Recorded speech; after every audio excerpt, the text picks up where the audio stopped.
था आपका magic math bye Randhawa sir में। तो जब पिछले लेक्चर में हमने प्रॉपर्टीज ऑफ डिटरमिनेंट्स के बारे में पढ़ा था, हम आज इससे आगे पढ़ते हैं कि हम उन प्रॉपर्टीज का डिटरमिनेंट निकालने के लिए हम कैसे यूज कर सकते हैं। उसके रिगार्डिंग देखिए, इवैल्यूएशन ऑफ डिटरमिनेंट्स।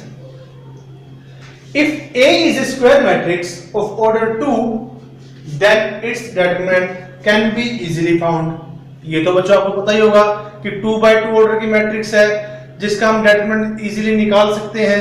तो उसके लिए हम जो पिछली प्रॉपर्टीज का यूज क्यों करें, तो उसका तो कोई बेनिफिट नहीं है।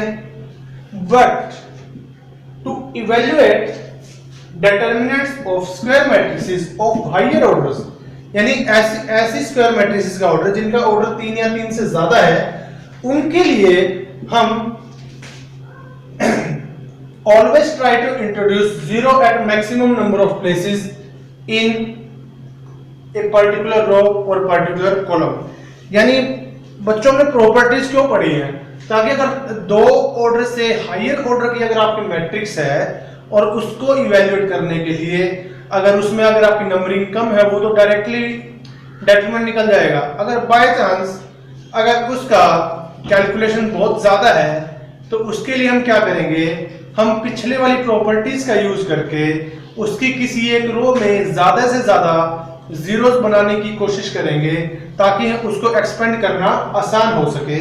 फॉर एग्जांपल आपके लिए बताता हूं मैं,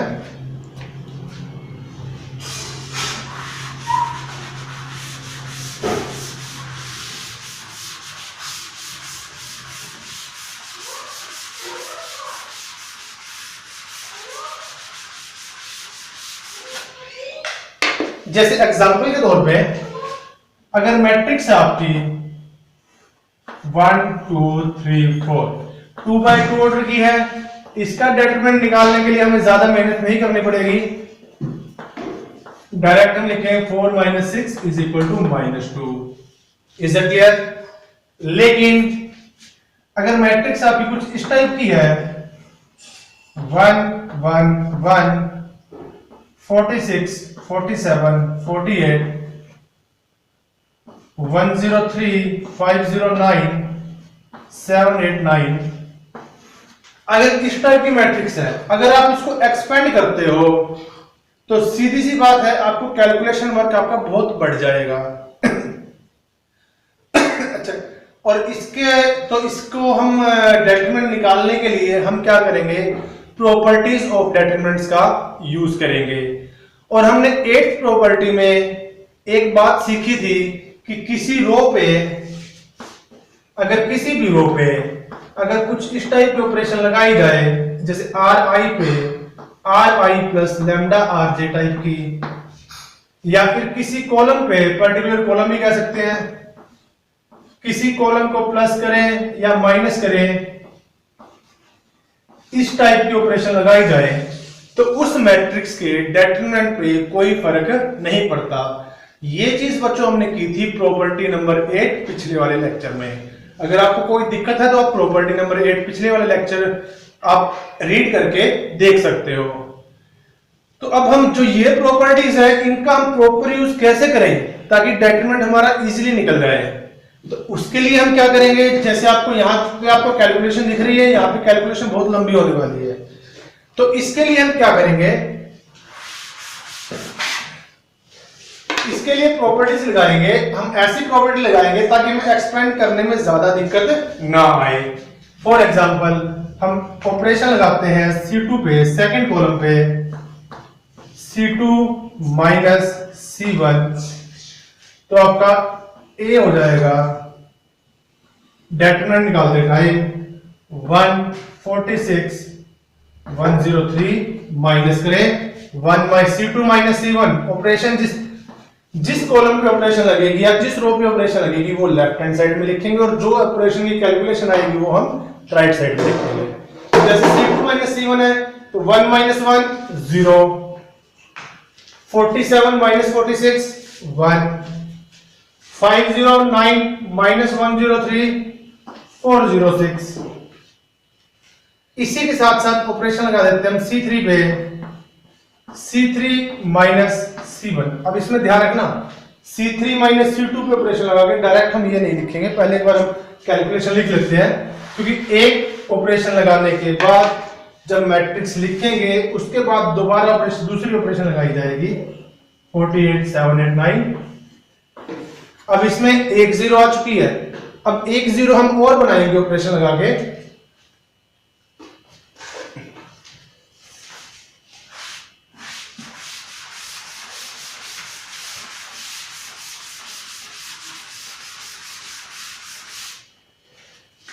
इसके लिए एक ऑपरेशन और लगाते हैं, C3 पे ऑपरेशन लगाते हैं, C3 माइनस C1, तो आपकी मैट्रिक्स हो जाएगी 146 103 0 1 और 406 and C3 minus C1 1 minus 1 0 48 minus 46 2 789 minus 103 686। Is that clear? अब अगर हम इसको फर्स्ट रो के अलोंग एक्सपेंड करें तो इसका डेटरमिनेंट निकालना इजी हो जाएगा। तो यहां से a का डेटरमिनेंट आएगा 1 इंटू 1 की और 686 की मल्टीप्लाई 686 माइनस 406 की मल्टीप्लाई 2 के साथ करेंगे 812, नेक्स्ट माइनस 0 इंटू समथिंग जो भी आएगा 0 हो जाएगा, प्लस 0 इंटू समथिंग 0। तो हमें 0 बनाने का सबसे ज्यादा बेनिफिट ये रहेगा कि एक्सपेंड करते टाइम आगे वाली टर्म्स 0 हो जाएंगी, तो हमारी सिर्फ एक्सपेंशन सिर्फ एक ही एलिमेंट पे आके रुक जाएगी। तो यहां से a का डेटरमिनेंट आएगा 686 माइनस 812, ये कैलकुलेट हो पाएगा 12 माइनस 6 6 10 माइनस 8 2 7 माइनस 6 1 माइनस का 126। अब इसको ध्यान से देखिए, अगर हम इसको डायरेक्टली एक्सपेंड करते तो हमारे लिए कैलकुलेशन बहुत लंबी हो जाती है, तो हमारे लिए कैलकुलेशन बहुत लंबी हो सकती थी, और इस वजह से हमने ऑपरेशन का यूज करके इसकी कैलकुलेशन को इजी बनाया। और प्रॉपर्टी नंबर 8 में हम पढ़ चुके हैं कि किसी मैट्रिक्स के ऊपर अगर कोई हम इस टाइप की ऑपरेशन लगाते हैं तो उसके डेटरमिनेंट पे कोई फर्क नहीं पड़ता, यानी इस मैट्रिक्स का डेटरमिनेंट और इस मैट्रिक्स का डेटरमिनेंट दोनों का डेटरमिनेंट क्या आएगा? सेम। ये आप कोई भी कैलकुलेशन करके देख सकते हो। तो हमारा प्रॉपर्टीज लगाने का सबसे बड़ा मोटिव यही है, जो हमने 8 प्रॉपर्टी सीखी थी उनका सबसे मेन मोटिव यही है कि डेटरमिनेंट को किसी तरीके से कैलकुलेट करके या ऑपरेशन लगा के उसकी कैलकुलेशन इजी बनाई जाए और बाद में उसको इजीली एक्सपेंड कर दिया जाए, ताकि हमारा टाइम कम से कम वेस्ट हो। Is that clear? अब यहां पे कुछ नोटेशंस हैं, जैसे C2 C3, इनका मतलब क्या है? C का मतलब कॉलम और 2 का मतलब सेकंड। C2 मतलब सेकंड कॉलम, C3 मतलब थर्ड कॉलम, C1 मतलब फर्स्ट कॉलम। तो यहां पे आपको बता देते हैं कि नोटेशंस है वो हम किस टाइप से यूज करेंगे। जैसे RI है, RI का मतलब क्या है? ith रो, R से रो और कौन से नंबर की? ith नंबर की। इसी टाइप से अगर CI होता तो ith प्लेस का कॉलम, यानी C से कॉलम की नोटेशन होगी और R से रो की, और जो यहाँ पे नंबरिंग होगी 1 2 3 वो उसकी पोजीशन बताएगा। जैसे R1 है तो फर्स्ट रो, R2 है तो सेकंड रो, R3 है तो थर्ड रो। इसी टाइप से C1 है तो फर्स्ट कॉलम, C2 है तो सेकंड कॉलम, C3 है तो third column. Is it clear? Second, अगर आपको इस टाइप से नोटेशन मिलेगी, इसका मतलब क्या है कि हम ऑपरेशन में दो रो को इंटरचेंज कर रहे हैं। जैसे R1 अगर हम सिंबल के तौर पर लिखूं R1 डैश R2, तो इसका मतलब क्या होगा कि हम इस मैट्रिक्स में जो ऑपरेशन लगा रहे हैं उसमें जो R2 है वो R1 के प्लेस पे चला जाएगा, यानी 46 47 48, और जो R1 है वो R2 के प्लेस पे आ जाएगा 1 1 1, बाकी कोई फर्क नहीं पड़ेगा। तो ये आपका मतलब है इंटरचेंज का, यानी R1 interchange R2। Is that clear? तो ये नोटेशन किसके लिए हम यूज करेंगे? किन्हीं दो रो को या किन्हीं दो कॉलम को इंटरचेंज करने के लिए। Is that clear? इसके बाद थर्ड नोटेशन, ये हम प्रॉपर्टी आपको 8th प्रॉपर्टी में कर भी चुके हैं, हालांकि बता देते हैं। इस प्रॉपर्टी का मतलब क्या है कि ऑपरेशन तो आपकी इस रो के ऊपर लगेगी जो रो लेफ्ट में दी गई है, और जो कैलकुलेशन वर्क है वो आपका राइट में दिया गया है। यानी इसका मतलब ये है कि ith रो पे जो ऑपरेशन लगेगी वो क्या लगेगी, ith रो में किसी jth रो का लैम्डा टाइम्स करके उसको ऐड करें। जैसे आपको एग्जांपल देकर बता देते हैं।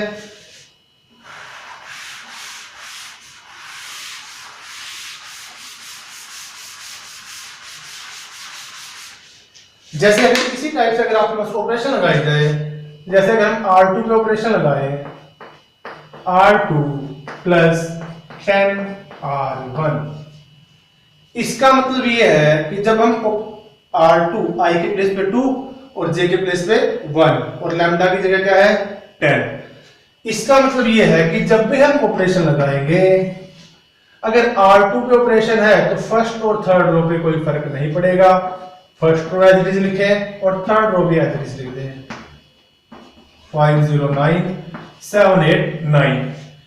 जिस पे ऑपरेशन लगी है सिर्फ उसी रो पे फर्क इफेक्ट पड़ेगा।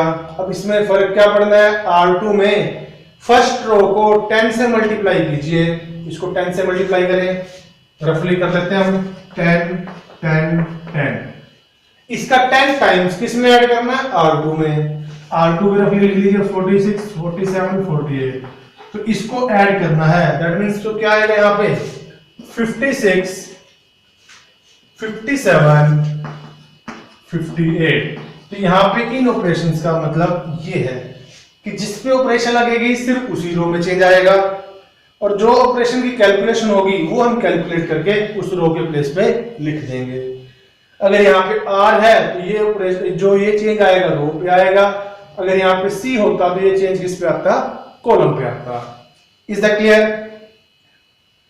इसके बाद R I लैम्डा, इस नोटेशन का मतलब ये है कि हम ith रो को किसी नंबर से मल्टीप्लाई करेंगे। फॉर एग्जांपल के तौर पे अगर हम इसको R1 पे ऑपरेशन लगाएं 2R1, ये इसको ऐसे लिखिए या फिर R1 2 लिखिए, एक ही मतलब है। R I लैम्डा का मतलब क्या है, ith रो पे ऑपरेशन है, और ऑपरेशन क्या है, उस रो को इस नंबर से मल्टीप्लाई करना है। R1 2 का मतलब क्या है, फर्स्ट रो पे ऑपरेशन है, और ऑपरेशन क्या है, उसी रो को 2 से मल्टीप्लाई करना है। तो हम इस टाइप से ऑपरेशन में लगा सकते हैं। तो इस ऑपरेशन में क्या लग जाएगा, ये A इज इक्वल टू, यहाँ पे 2 से मल्टीप्लाई करना, 2 2 2 46 47 48 103 509 एंड 789। यानी जिस रो पे हम ऑपरेशन लगाएंगे उसी रो पे इफेक्ट पड़ेगा। Is that clear? मेरे ख्याल से आपको समझ में आ रहा होगा कि मैं आपको बताना क्या चाहता हूं। तो इसी जैसे हमने रो में ऑपरेशन लगाई है, ऐसे ही हम कॉलम में ऑपरेशन लगा सकते हैं। Is that clear? रब कर दो।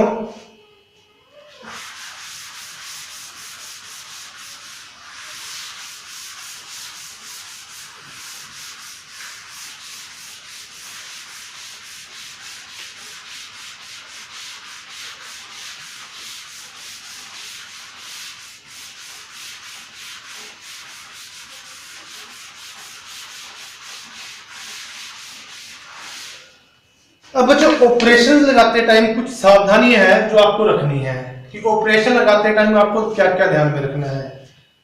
कि आप अगर किसी रो पे ऑपरेशन लगा रहे हो, अगर आप किसी रो पे ऑपरेशन लगाते हो तो किन्हीं दो रो को आप या तो प्लस कर सकते हो या फिर रो में से रो को माइनस कर सकते हो। Is that clear? इसका मतलब क्या हुआ कि ऑपरेशन लगाते टाइम किन्हीं भी दो रो को हम मल्टीप्लाई या फिर किन्हीं भी दो रो को हम डिवाइड नहीं कर सकते। तो ये वाली ऑपरेशन हमने नहीं लगानी। तो आपने दिमाग में क्या रखना है, अगर रो को या तो प्लस करेंगे या फिर किन्हीं दो रो को हम माइनस करेंगे। Is that clear? Number 1। Number 2, किसी भी रो के ऊपर आप ऑपरेशन लगाते हो तो अगर कोई नंबर आता है नंबर के साथ या तो आप मल्टीप्लाई कर सकते हो या फिर आप उस रो को उस नंबर से डिवाइड कर सकते हो। मतलब ये हुआ कि किसी भी रो में आप ऐसा नहीं कर सकते कि पूरी रो में आपने 7 ऐड कर दिया या पूरी रो में आपने 7 सबट्रैक्ट कर दिया, तो ये ऑपरेशन हम नहीं लगा सकते। तो दोबारा देख लीजिए, किन्हीं दो रो को हम या तो प्लस कर सकते हैं या फिर माइनस कर सकते हैं। मतलब रो की मल्टीप्लाई और रो की डिवाइड नहीं हो सकती, नंबर 1। नंबर 2, किसी रो को किसी नंबर से हम या तो मल्टीप्लाई कर सकते हैं या डिवाइड कर सकते हैं। मतलब ऑपरेशन लगाते टाइम किसी रो में कोई नंबर हम ऐड नहीं कर सकते या फिर किसी रो में से कोई नंबर हम माइनस नहीं कर सकते।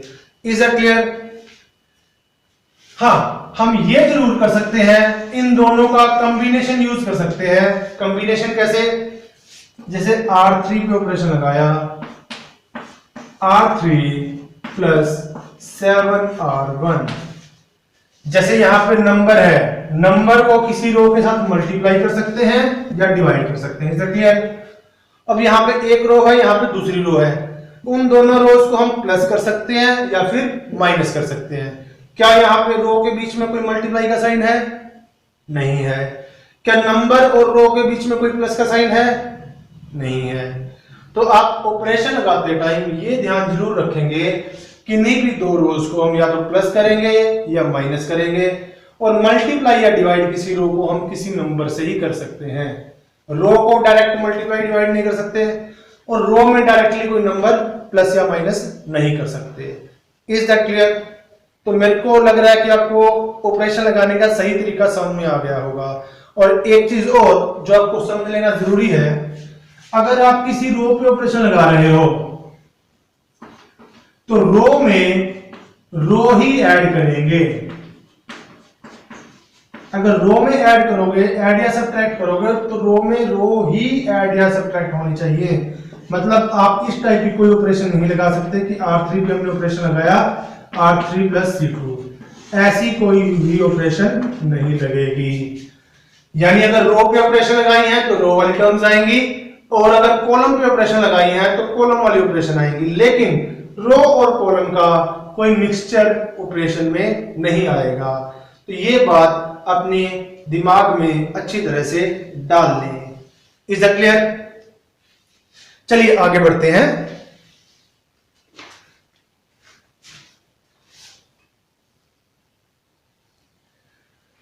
इसके बाद अब आते हैं क्वेश्चंस पे।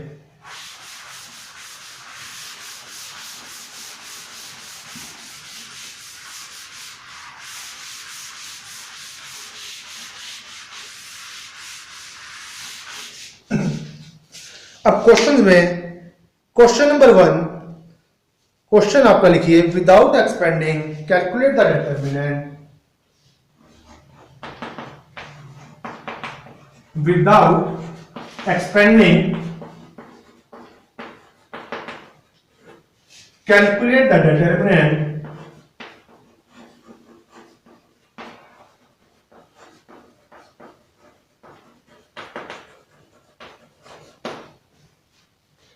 $4115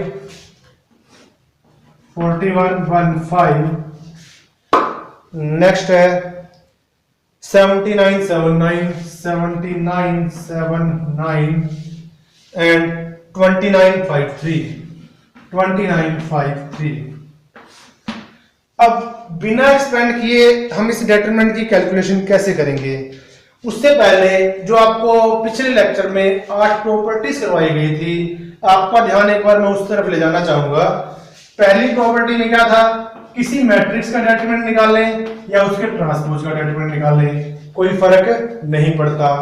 नंबर 2, किसी भी डिटरमिनेंट में अगर कोई रो या कोई कॉलम अगर पूरा का पूरा 0 है तो उस मैट्रिक्स का डिटरमिनेंट क्लियरली क्या आता है? 0। फर्स्ट रो से एक्सपेंड करोगे 0 आएगा। इसके बाद हमने क्या किया था? किसी भी डिटरमिनेंट में अगर कोई भी दो रो या कोई भी दो कॉलम अगर सेम है तो उसका डिटरमिनेंट भी क्या आता है? 0। Is that clear? इसके बाद हमने क्या किया था? कि किसी भी डेटर्मिनेंट में अगर आप किन्हीं भी दो रो या किन्हीं भी दो कॉलम्स को इंटरचेंज करते हो, जैसे हमने फर्स्ट और सेकंड रो को इंटरचेंज किया तो एक नेगेटिव साइन बाहर आता है, यानी इसका डेटर्मिनेंट और इसके डेटर्मिनेंट में माइनस के साइन का फर्क है। Is that clear? इसके बाद बच्चों हमने क्या किया था, कौन कौन सी प्रॉपर्टी की थी इसके बाद याद कीजिए। इसके बाद हमने किया था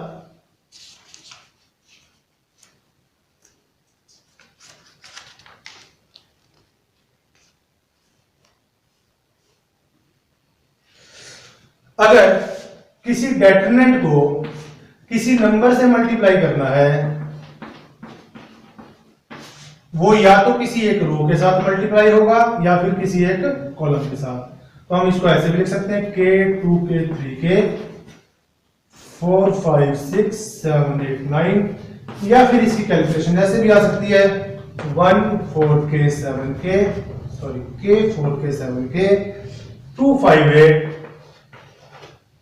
एंड 3 6 9। यानी अगर किसी डेटर्मिनेंट को किसी नंबर से मल्टीप्लाई करना है, या तो उस डेटर्मिनेंट को किसी एक रो से मल्टीप्लाई करेंगे या किसी एक कॉलम से। इसके बाद बच्चों हमने क्या प्रॉपर्टी की थी कि किसी डेटर्मिनेंट को अगर आप एक्सपेंड करते हो, जैसे a1 plus b1 c1 plus d1 e1 plus f1 2 3 4 5 6 7 इस टाइप से है, तो एक्सपेंड करते टाइम इस रो को हम अलग अलग कर सकते हैं, जैसे a1 c1 e1 2 3 4 5 6 7 plus b1 d1 f1 2 3 4 5 6 7। Is that clear? और इसके बाद बच्चों हमने किया था कि किसी भी डेटर्मिनेंट पे अगर हम कोई ऑपरेशन लगाते हैं तो उस डेटर्मिनेंट के ऊपर कोई फर्क नहीं पड़ता। Is that clear?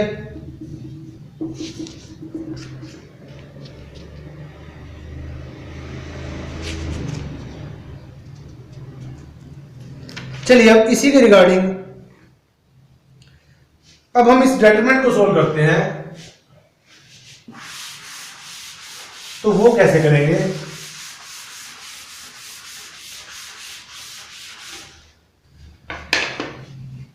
तो बोलिए वो हम कैसे करें?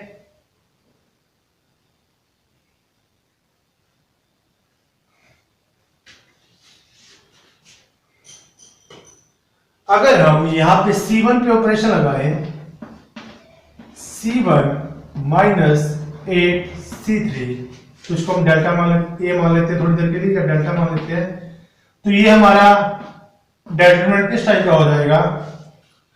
C3 को 8 से मल्टीप्लाई करके C1 में से माइनस करना है, और ऑपरेशन किस पे है? C1 पे, तो इफेक्ट किस पे पड़ेगा? C1 पे। C3 इंटू 8 5 इंटू 8 40, 41 में से 40 को माइनस करोगे क्या आएगा? 1। 9 8 10 72, 79 में से 72 को माइनस करोगे क्या आएगा? 7। 3 इंटू 8 24, 29 माइनस 24 5। नेक्स्ट 175 593, क्योंकि आपको पहला ऑपरेशन कर रहे हो, मैं आपको करके दिखा देता हूं। C1 को आप एज इट इज लिखिए 41 79 रफली वर्क है आपका। C3 को 8 से मल्टीप्लाई कीजिए, 5 8 द 40 72 और 3 8 द 24, और C1 में से इसको माइनस कर दीजिए। ऑपरेशन किस पे है? C1 पे है, तो जो भी एक कैलकुलेशन आएगी वो आपकी C1 के प्लेस पे ही आएगी। Is that clear?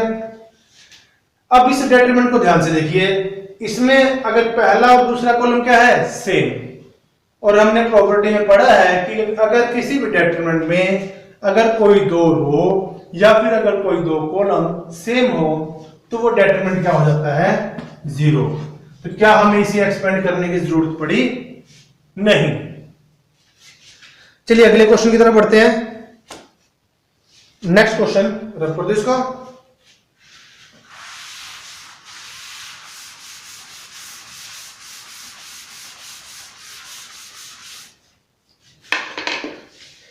if omega is a cube root of unity, then show that if omega is cube root of unity, then show that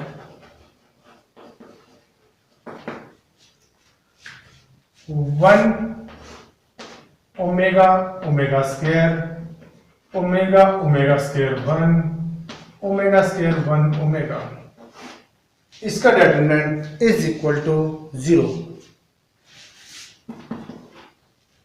तो क्वेश्चन आपको समझ में आ गया।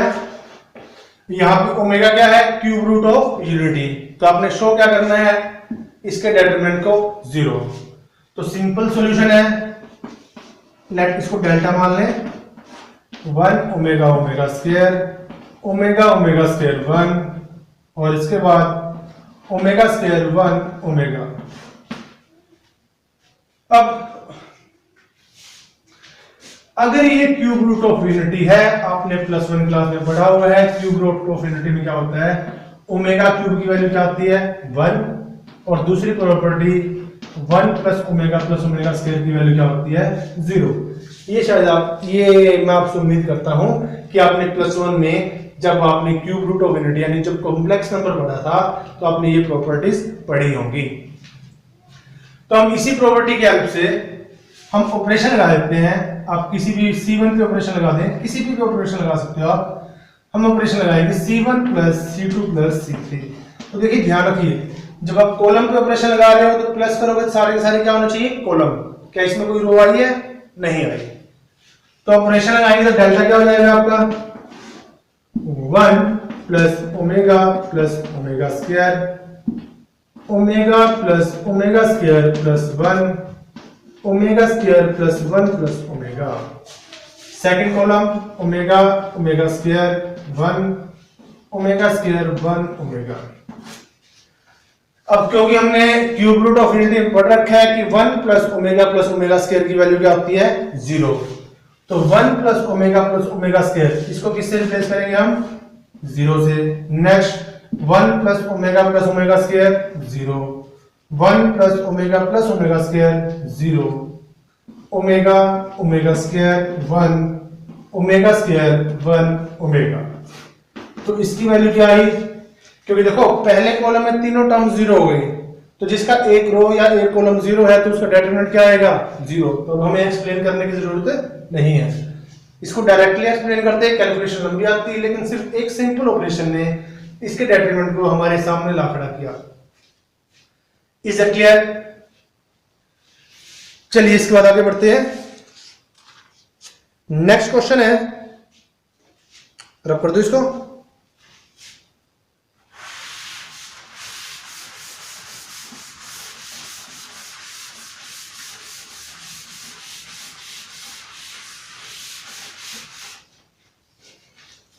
अगला क्वेश्चन,